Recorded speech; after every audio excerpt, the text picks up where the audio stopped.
his willingness and all of his efforts there. And he's just so impressive, and we're so glad to have him as part of our family.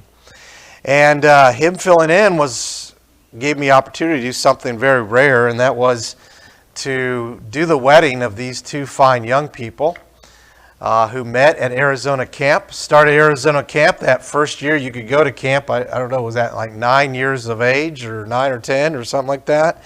So we've known them for a while and known their families. Clyde worshiped with us in Tucson when we were preaching down there. And they asked me to do their wedding. And since they met at camp, they wanted to do the wedding at camp. And this is about as elegant as I've seen a campsite. It was, for being at a campsite, it was elegant. Very beautiful wedding. And Clyde and Faith, that's the couple. I don't know if I mentioned their names, Clyde and Faith.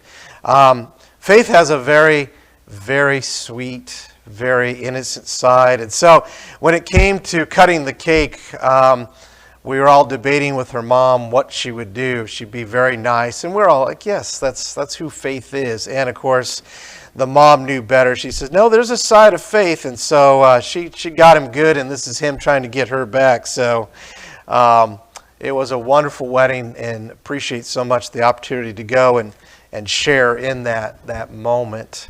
On the way back, we got to see our sweet, sweet Sue. And so we brought her favorite date shake and spent some time singing with her. And so, again, if you're ever out there in that La Quinta, Palm Desert area, I know she'd love to see you and spend some time with you. So she wanted me to say how much she loves all of you and how much she misses all of you. But she is doing well. She's looking very well.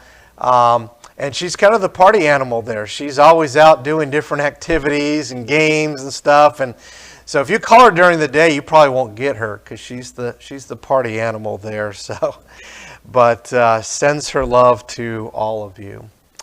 So this morning I wanted to get back into something we talked about a couple weeks ago, and that is this sixth conversation that Jesus has in the Gospel of John.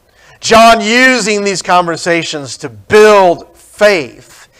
And so there is in this story, John chapter 9, if you want to begin turning there, there is this story where there is actually an after conversation. There's two conversations. And so I wanted to come back because we ran out of time, because I think that second conversation, in fact, there's quite a few conversations that are in John chapter 9 we want to look at, paints some good pictures for us and relate a great application for us. And so as we talk about application, we're saying over and over, especially in these last two conversations that involve healings. The healing of the lame man and the healing of this blind man, that these are not just healings that tell us about the power and the authority of Jesus, but these are, in essence, for us, conversion stories.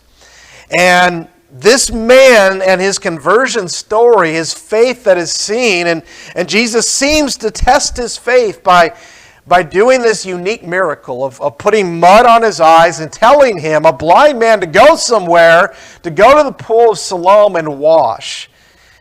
And this conversation Jesus has is very short, very few words, because this man is ready to believe. He's ready to have this hope in Jesus. And so Jesus doesn't have to say very much to him. He's not like Naaman. He doesn't push back at it. He goes, he washes, and he's cleansed.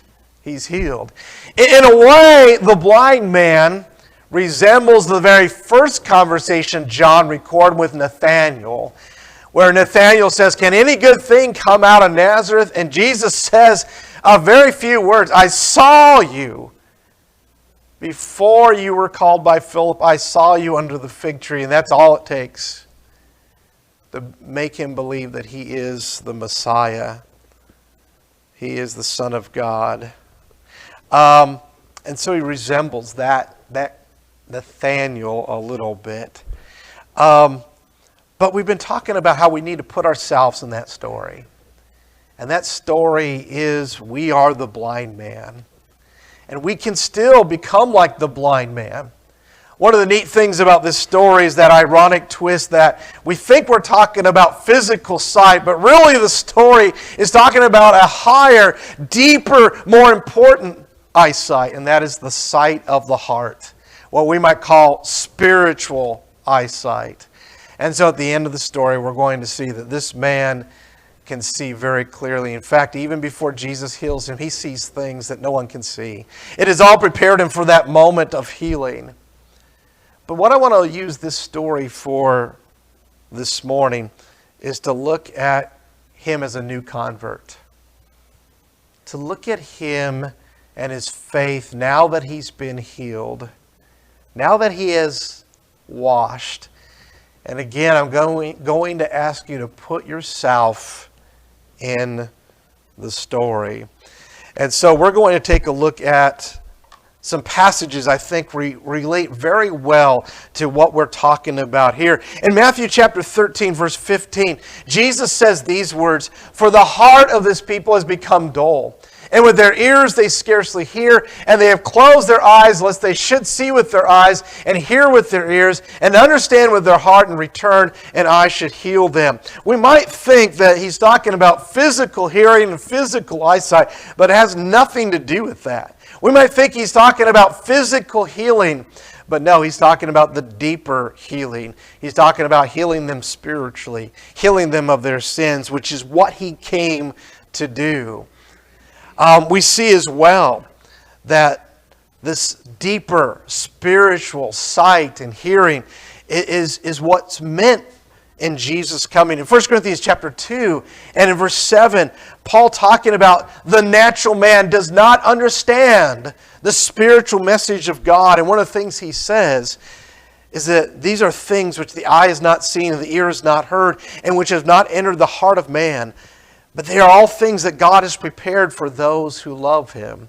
They can understand because they can see from the heart. And finally, in Matthew 12, verse 34, Jesus says, "For the mouth speaks out of that which fills the heart."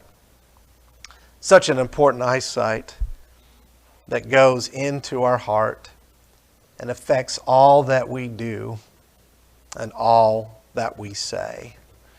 And so as we look at this conversation, the first point I want to make this morning is confusion.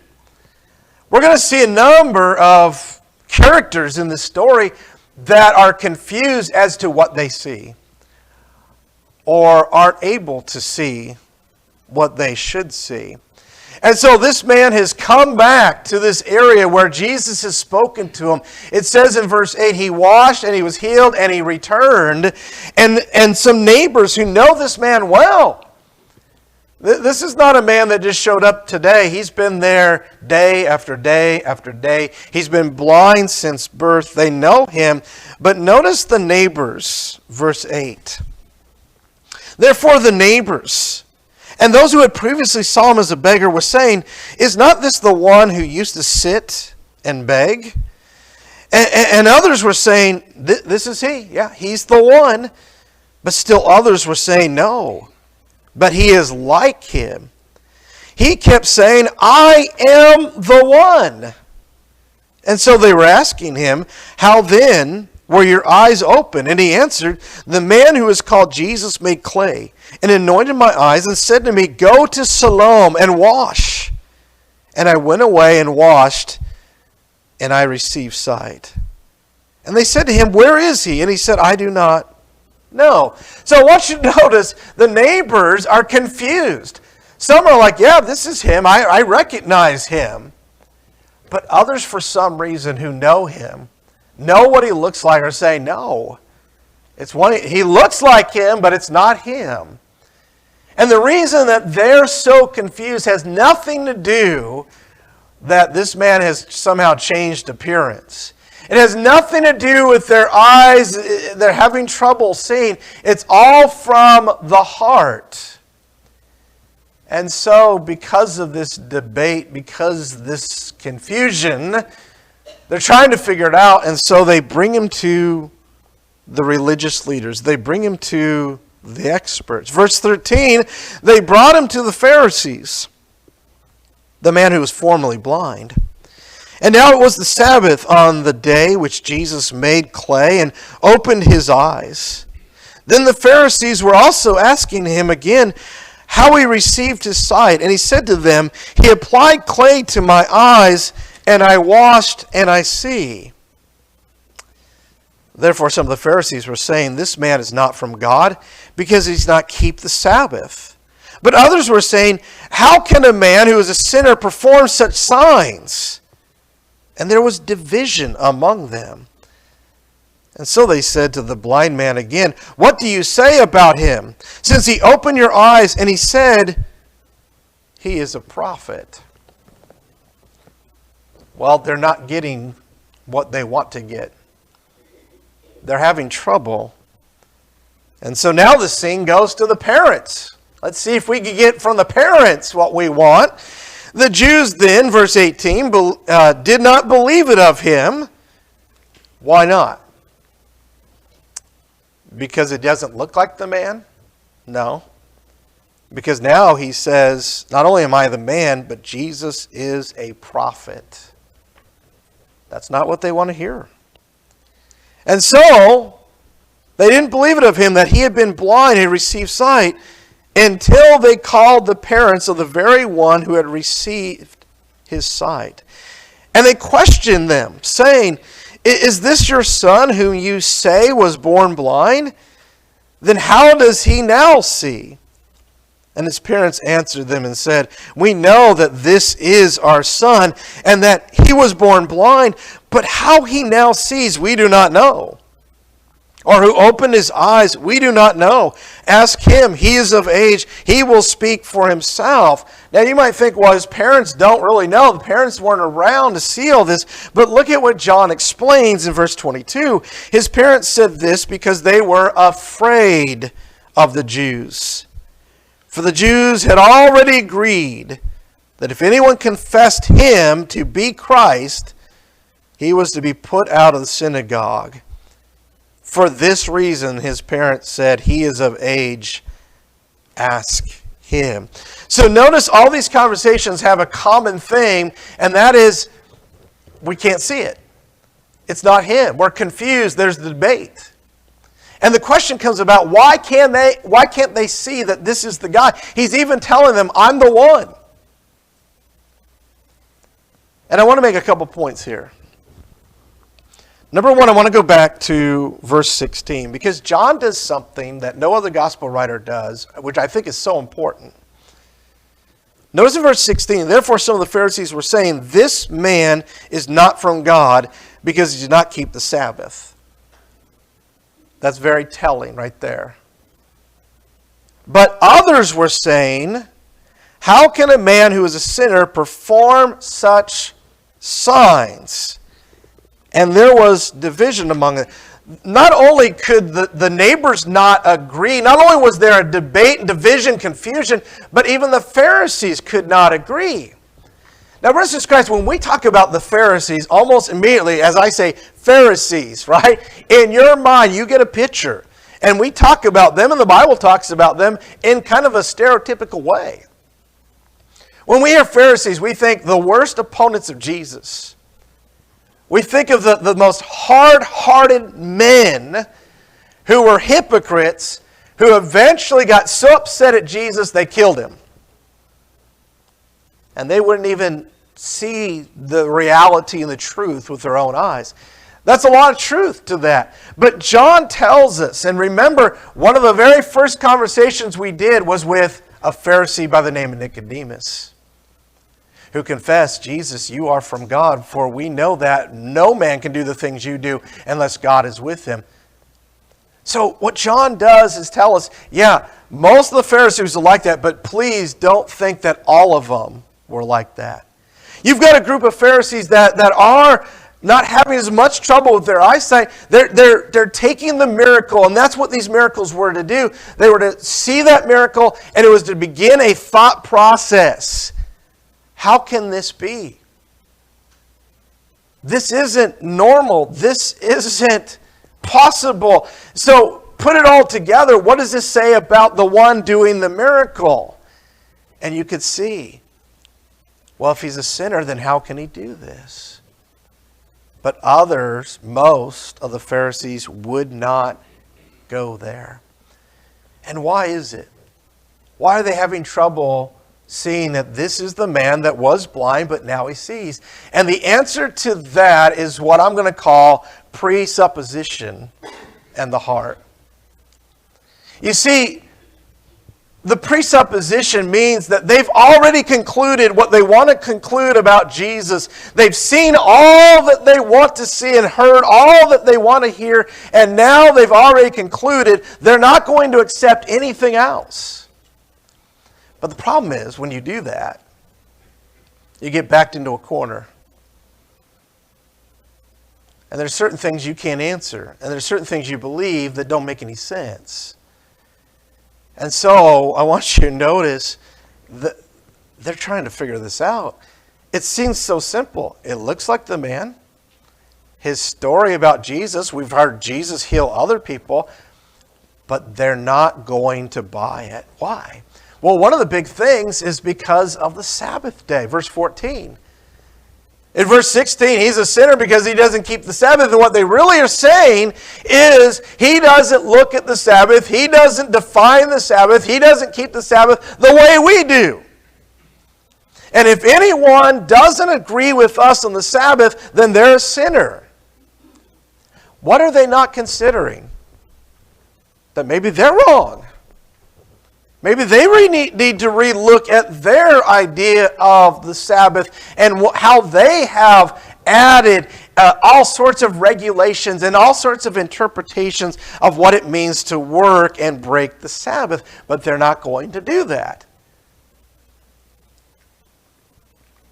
And so no matter how much they hear the story, and that's what ultimately they get to, when you don't get what you want, you just keep asking the same questions. So in this story, he gets asked 3 times, at least 3 times, how were you healed? The first time, the neighbors. The second time, the Pharisees. And then drop down, if you would, to verse 26. So they said to him, for the second time, what did he do to you? How did he open your eyes? And look at his response. He answered them, I told you already, and you did not listen. Why do you want to hear it again? Well, they want to hear it again because they're looking for some grasp of something that they want to believe or want to hear, or some evidence that what they want to hear and what they want to believe is correct, but it's not there because they don't want to believe the reality. And I think it's a good lesson for us. I want to ask you this question. How confident are you in what you believe about Jesus? Are you confident that you would say, yeah, Brother Brent, I'm convicted on what I believe about Jesus? That's good. But the problem is sometimes we get so confident and so convicted that we're not willing to listen to someone else that says, would you consider this? What about this other possibility? And we need to be very careful because we all have presuppositions. We all have things that we are concrete believe in. We believe it's right. We believe it's from God. And that's right. But never should we get to a point where we're not willing to listen to someone else and to look at what they're saying and what they're seeing. And I will tell you that by doing that, you'll either say, yeah, you know what, I'm glad I did that. I was wrong about that. I see more clearly now what you're saying, and I need to change that. That's good. But what happens is we get prideful and we get arrogant and we don't do that. Or the other thing that happens when we do that is We're like, no, I can see the error of your ways. I can see why that door needs to keep closed. I am even more confident now in what I believe in this. You see, the Pharisees had a problem of eyesight from the heart. It's a problem that exists today. It's funny how in the Bible, there's so many things that come down to two options, two possibilities. And that's what you got here. Either the man that's standing before them is the blind man, or he's not. The problem is the Pharisees only want to open this door. This cannot be the man. This can't be the blind man who now sees. Why are they so staunch on that? Because this door, that he is the blind man, they're not going to open that door. Because they know if they open that door, there's a whole lot of stuff behind that door that they don't want to deal with, or hear, or see, or try to find answers for. But here's the problem. All the evidence points that this is the man. And so they're desperately trying to keep that door closed. But they can't find an answer. They can't find evidence. And so they just keep asking, how were you healed? How did this happen to you? Let's ask his parents. Now, brothers and sisters in Christ, we could look at so many examples. But macroevolution that we are told is so factual today and so scientific. What else are they going to say? There's two answers to how all this came about, but the answer of an intelligent designer, they're not going to open that door. Isn't that right? Because they know what's behind that door. I want to ask you, if evolution is so scientific and it is so factual, then why are we so scared to open this door?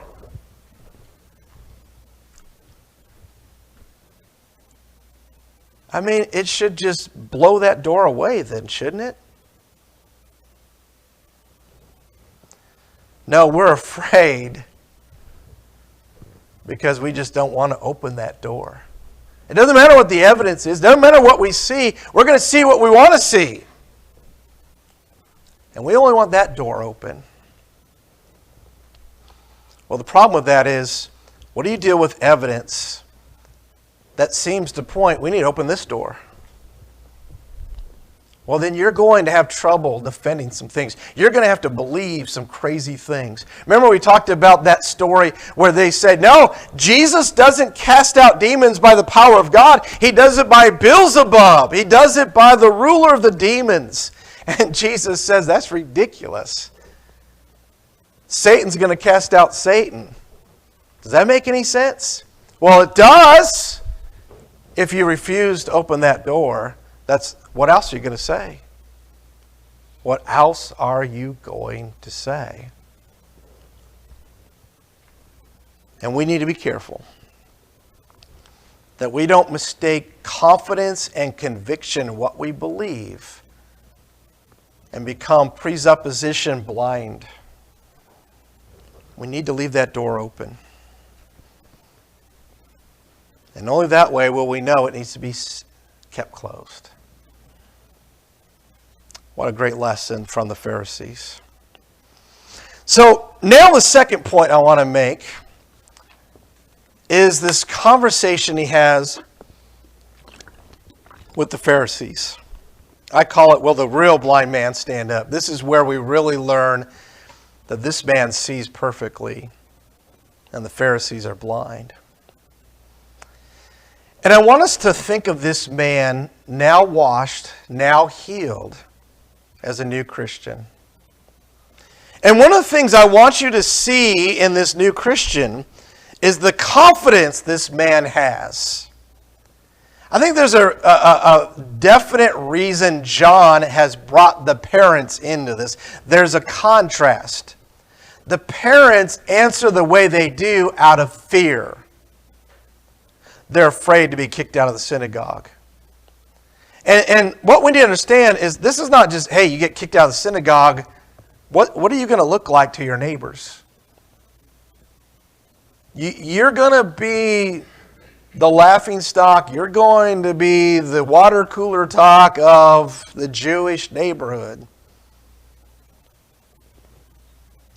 We don't quite understand this whole idea where a nation has one religion and you're born in that nation, you're born in that religion, and the pressure that goes along with that. But there's a contrast. I want you to notice the parents' fear and this man's confidence. I want you to notice as well this man's knowledge. He doesn't know a whole lot, but notice how he handles what he does know. Notice the logic, the facts versus their presupposition. I want you to notice that. So let's begin now in verse 24. They didn't get what they want from the neighbors. They didn't get what they want from him. They didn't get what they wanted from the parents. Let's go back to him. And so verse 24. So a second time they called the man who had been born blind and said to him, "Give glory to God. We know that this man is a sinner." Notice, we know, okay? We know this man is a sinner. He then answered, "Whether he is a sinner, I do not know. One thing I do know, that though I was blind, now I see." I love that. Let me tell you what I do know. I was blind, but now I see. You explain that to me. They can't. They won't. So verse 26, here we go again. So they said to him, "What did he do to you? How did he open your eyes?" And he answered them, "I told you already, and you did not listen. Why do you want to hear it again? You do not want to become his disciples too, do you?" Notice the confidence. How many people in the New Testament do you see being so bold and confident in front of the Pharisees? Outside the apostles, I can't really think of any. Nicodemus, one of them, kind of stands up to them in the Gospel of John. But there isn't a whole lot of them. There's a lot of fear of what they might do, what you could lose. But this man's not afraid. And notice, you do not want to become his disciples too, do you? Look at their reaction to this. They reviled him and said, "You are his disciple, but we are disciples of Moses. We know that God has spoken to Moses, but as for this man, we do not know where he is from." The funny thing is, remember in the lame man conversation, Jesus even told them that they don't really listen to Moses because Moses spoke about Jesus. And if they had listened to Moses, they would have believed in Jesus. Now they are trying to bring a little bit of a little bit of evidence into Moses, but most of what they're doing, verse 28, reviling him. When you don't open the door, the other possibility, a lot of times all you're left with is name calling, slinging mud, trying to discredit your opponent. And that's exactly where they're at. The man answered and said to them, "Well, here's an amazing thing, that you do not know where he is from, and yet he opened my eyes." And I love this next part because I really believe what he's doing is taking their teaching and he's throwing it back at them. Notice how he begins teaching them. "We know that God does not hear sinners. But if anyone is God-fearing and does his will, he hears him. Since the beginning of time, it has never been heard that anyone opened the eyes of a person born blind. If this man were not from God, he could do nothing. I want you to notice how this man is using facts and logic and putting it all together. He says, oh, look at this. I was blind. Here came this man. Now he healed me. Now I see. Now what's the logical conclusion? That he's a sinner? That doesn't make sense. All the evidence points to that other door. And so what's their response? Look, if you would, at verse 34. They answered him, "You were born entirely in sins, and are you teaching us?" And so they put him out. This is an incredible conversation. We've got this sinner versus the prophet, right? They say Jesus is a sinner. He says he's a prophet. At the end of all this, who are you more inclined to believe? The blind man. He's the only one making sense. They're just like, you're a sinner. Not only is this a sinner, you're a sinner. You got in this conversation, the trained versus the untrained. The blind man is the untrained. The Pharisees are the trained. But you've got the untrained that looks more trained than the trained who now looks untrained. You get all that? You've got really the story, the blind versus the one with sight. And I did intentionally put the word one there because there's only one person in that conversation that's seeing clearly, and that's the blind man. It's so funny how so many stories in the Bible parallel how people defend things like evolution in our society. You see evolution, and how is it defended is that, hey, we are the experts, we are the PhDs, we can take the science and make it look all confusing and all hard to understand, and we know the big words, and if you don't agree with us, well, then you can't deal with this conversation. You can't be in this conversation.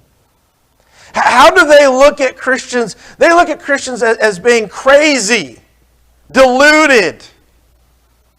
Some even think we need to be in an institution because we believe in these incredible miracles. A man being raised from the dead, they see as being psychotic. But what else are they going to say? What else are they going to do? If you refuse to open the other door. And so we come down to the close of this, where now Jesus has come to him. And Jesus now comes and has the second conversation. Again, notice, it's very short. Jesus heard that they had put him out, and finding him, he said, "Do you believe in the Son of Man?" Now, most translations, you'll notice, have Son of Man, but for some reason, the King James put Son of God. It should be Son of Man. That's the phrase that's always translated Son of Man. We'll talk about that in a second. So he answered, "Who is he, Lord, that I may believe in him?" A lot of times, modern day faith healers say that they're not able to heal someone because they don't have faith. Here's a man that got healed, doesn't even know who Jesus is. Didn't know he was the Son of Man. That's an erroneous argument. That's a cop-out. Jesus could heal someone even if they didn't know who he was. Jesus healed people who weren't even in his presence. And so verse 37, Jesus said to him, "You have both seen him, and he is the one talking with you." And he said, "Lord, I believe," and he worshiped him. Now, I'm just guessing here that the King James Version or translators put Son of God because we made that common mistake that Son of God, we say, well, that's when Jesus is reflecting his deity, and Son of Man is reflecting his humanity. And it doesn't make sense that he would say, do you believe in me as my human side? Emphasizing that humanity. And so perhaps they put Son of God there to bring forth the message they think Jesus is bringing. But as I've said many times, I truly believe Jesus used Son of Man to draw people's attention back to Daniel 7, verse 13 and 14, where Daniel in a vision sees one like the Son of Man coming to the Ancient of Days. And as he comes to the Ancient of Days, what is given to him? Glory and dominion and a kingdom. And it makes perfect sense that he uses Son of Man to draw their attention back to that, to say, I am that one. That's what I've come for. So it doesn't need to be Son of God. It should be as it is in the original, the Son of Man. And I want you to notice, now this is where, we can't get too far into the analogy. Obviously, this man I'm saying is cured, is healed, he's converted, but now comes the faith. It's not a direct parallel, but you get what I'm saying. And one of the things I want you to notice about this man, he could see all sorts of things even before Jesus healed him. What he could see before Jesus healed him and what he could not see, all prepared him for this moment. That's why Jesus didn't have to say much to him. Go and wash. I am the one talking to you. He is the one talking to you. Lord, I believe. I want you to notice his confidence. I want you to notice, even though he doesn't have much knowledge, he deals with the knowledge that he has in a powerful way. I want you to notice his enthusiasm.